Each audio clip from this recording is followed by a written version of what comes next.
Le PSG devrait à nouveau être l'un des acteurs majeurs du mercato cet été. Afin de compenser le départ de Kylian Mbappé, le club parisien envisage de renforcer son effectif, en particulier au milieu de terrain, sous la direction de Luis Enrique. Joshua Kimmich, actuellement sous contrat avec le Bayern Munich jusqu'en juin 2025, figure parmi les cibles potentielles. Cependant, les dirigeants parisiens ne sont pas les seuls intéressés par le joueur. Selon des informations rapportées par Sport, le Real Madrid surveille également de près la situation de Joshua Kimmich. Le milieu de terrain défensif de 29 ans intéresse les dirigeants madrilènes, qui pourraient entrer en concurrence avec le PSG pour s'attacher les services de l'international allemand, dont la valeur est estimée à environ 40 M €. Joshua Kimmich disposerait de plusieurs options pour son avenir.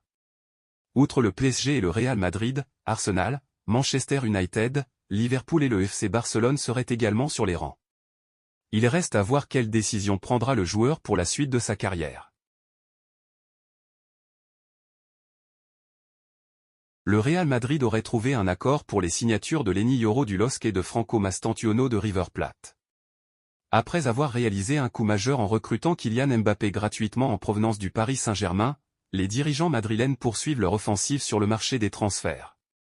Selon l'émission Carousel Deportivo de la Cadena Ser, le défenseur central français Lenny Yoro et le milieu offensif argentin Franco Mastantuono ont tous deux accepté les termes d'un contrat avec le Real Madrid. Yoro, également convoité par le Paris Saint-Germain, et Mastantuono devrait rejoindre la Casablanca cet été. Les Madrilènes doivent maintenant finaliser les accords avec leurs clubs respectifs, Lille et River Plate, pour officialiser ces transferts. Dans l'émission A Good Night and Good Goal, Marca a interviewé Carlos Pintino, ancien joueur du FC Séville. Le Brésilien avait déjà critiqué Vinicius pour son comportement et a renouvelé ses propos. Il y a quelques jours, j'ai dit que Vinicius se comportait parfois comme un clown. Ici, les gens me soutiennent. Les enfants ne me soutiennent pas, mais ceux qui connaissent le football savent que je dis la vérité. Je n'apprécie pas certaines de ses attitudes, a-t-il admis. Il ne comprend pas que les jeunes vont au stade pour le provoquer. Il le provoque parce qu'il est très bon et il le traite de nègre.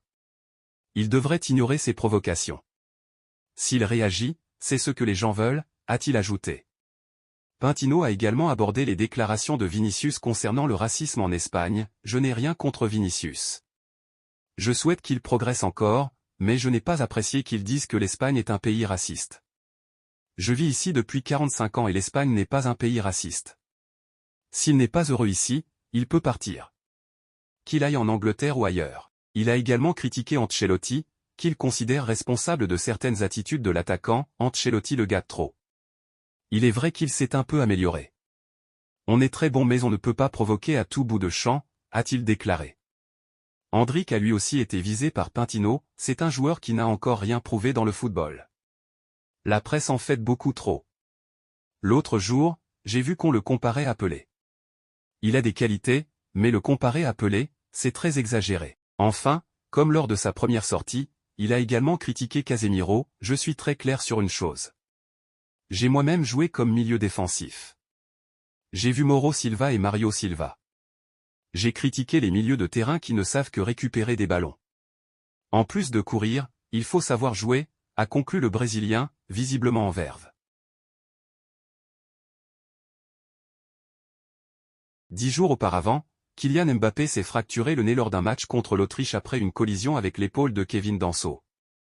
La nouvelle star du Real Madrid est actuellement sous surveillance étroite du club madrilène, qui reste en contact régulier avec le staff médical de l'équipe de France. À l'interne, le club se montre plutôt rassuré quant à l'état de santé du joueur de 25 ans.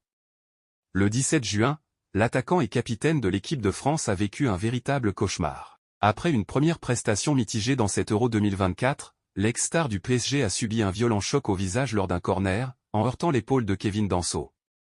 Le diagnostic a rapidement confirmé une fracture du nez pour le nouveau joueur du Real Madrid. Malgré les craintes initiales de voir Kylian Mbappé forfait pour la compétition, il n'en sera rien.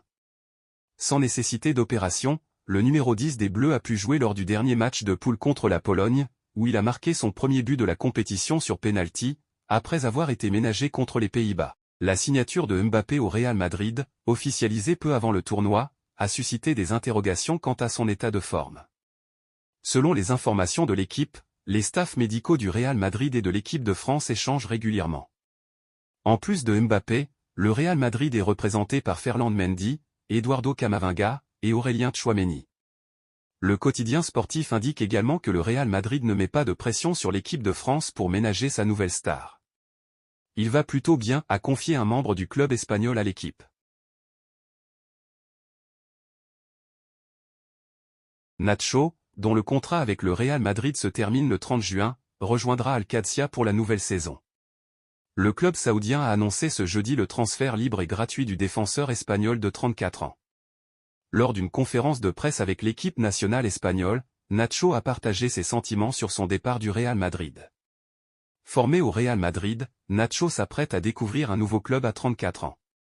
Al-Qadsia a officialisé ce jeudi le transfert libre et gratuit de l'international espagnol, en fin de contrat avec le club merengue. Lors d'une conférence de presse avec l'Espagne, Nacho a exprimé ses pensées.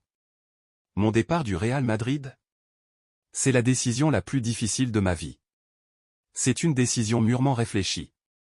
Je mentirais si je disais ne pas avoir eu de doute. J'avais besoin d'une nouvelle expérience et j'en ai discuté avec le club il y a plusieurs mois. Tout se passe si bien que vous avez des doutes et pensez à rester une saison de plus. J'ai été honnête, j'avais besoin d'une nouvelle expérience. J'ai toujours voulu une fin heureuse au Real Madrid. C'est une décision très réfléchie et je suis sûr de mon choix, même si j'ai eu des doutes. Je le fais avec confiance et tranquillité d'esprit, avec l'affection et le respect de tous. Comme je le disais à ma femme, l'affection que j'ai ressentie est le plus grand des titres. Je suis très heureux et reconnaissant envers le club de ma vie. J'ai tout donné et c'est ainsi que je veux être souvenu, a expliqué Nacho. Il a ajouté, pourquoi Al-Qadsia ? Je ne me voyais pas jouer contre Madrid et je ne le souhaite pas. Ils sont très bons et je ne veux pas les affronter. Je n'ai jamais voulu jouer contre eux. Si j'avais voulu rester en Europe, j'aurais prolongé. Cela va changer ma vie, mais c'est ce dont j'ai besoin, a conclu Nacho, selon Marca. Malgré une saison réussie au Real Madrid, Joselu quittera le club à la fin de la saison. Un départ à l'étranger semble inévitable, bien que peu apprécié par la Casablanca. Arrivé discrètement l'été dernier, Joselu a marqué les esprits lors de son passage au Real Madrid. Héros inattendu de la demi-finale contre le Bayern Munich, il ne sera pas conservé par la Casablanca, où il était prêté par l'Espagnol Barcelone. Cependant, cette belle et brève histoire pourrait se terminer sur une note amère. L'attaquant espagnol est pressenti pour rejoindre le club d'Al Gharafa Sport au Qatar, qui lui offrirait un contrat très lucratif. Selon Relevo, cette décision serait mal perçue par les dirigeants du Real Madrid, qui estiment qu'elle porterait préjudice au club et à son image. Pourtant, plus tôt dans la journée, les médias espagnols décrivaient la relation entre le joueur et le club comme une véritable histoire d'amour.